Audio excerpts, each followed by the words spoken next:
संतोष पवार यांचा वाढदिवस, कार्यकर्त्यांचा केक आणि दक्षिण सोलापूरमध्ये राजकीय चर्चा.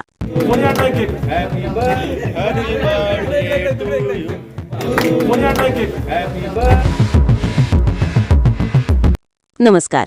सोलापूर दक्षिण मतदारसंघात पुन्हा एकदा राजकीय खळबळ उडाली आहे.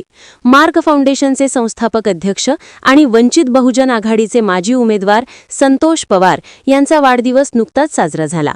पण या वाढदिवसाचा केक चर्चेचा विषय बनला आहे. कारण कार्यकर्त्यांनी आणलेल्या केकवर स्पष्ट उल्लेख होता, भावी आमदार संतोष पवार.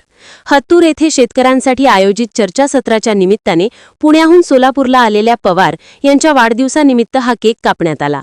यामुळे त्यांच्या समर्थकांमध्ये प्रचंड उत्साहाचे वातावरण निर्माण झाले आहे. काल हत्तूर येथील लोकशक्ती शुगर फॅक्टरीच्या वतीने शेतकऱ्यांसाठी विशेष चर्चासत्राचे आयोजन करण्यात आले होते. या कार्यक्रमासाठी संतोष पवार पुण्याहून सोलापूरला आले.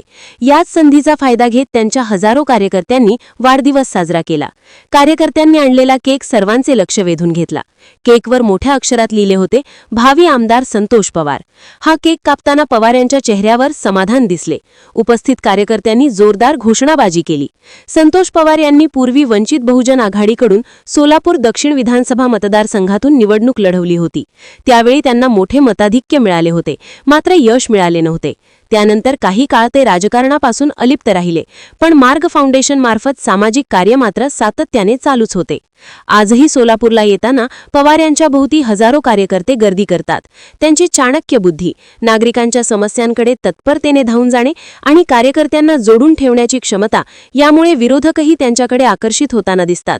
कट्टर विरोधक देखील त्यांच्याशी चर्चा करतात आणि समस्या सोडवण्यासाठी पुढे येतात.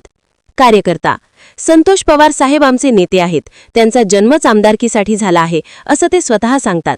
हा केक केवळ केक नाही तर आमचा विश्वास आहे, 2029 मध्ये ते नक्की आमदार होतील. सध्या हा केक दक्षिण सोलापूरमध्ये राजकीय चर्चेचा केंद्रबिंदू बनला आहे. 2029च्या विधानसभा निवडणुकीपर्यंत अजून बराच काळ असला तरी संतोष पवार पुन्हा सक्रिय होताना दिसत आहेत. त्यांच्या सामाजिक कार्यामुळे आणि लोकप्रियतेमुळे दक्षिण सोलापूरच्या राजकीय समीकरणात मोठी खळबळ होण्याची शक्यता वर्तवली जात आहे. काय म्हणतात तुम्ही? संतोष पवार पुन्हा निवडणुकीच्या रिंगणात उतरतील का? आपले मत कमेंटमध्ये नक्की सांगा.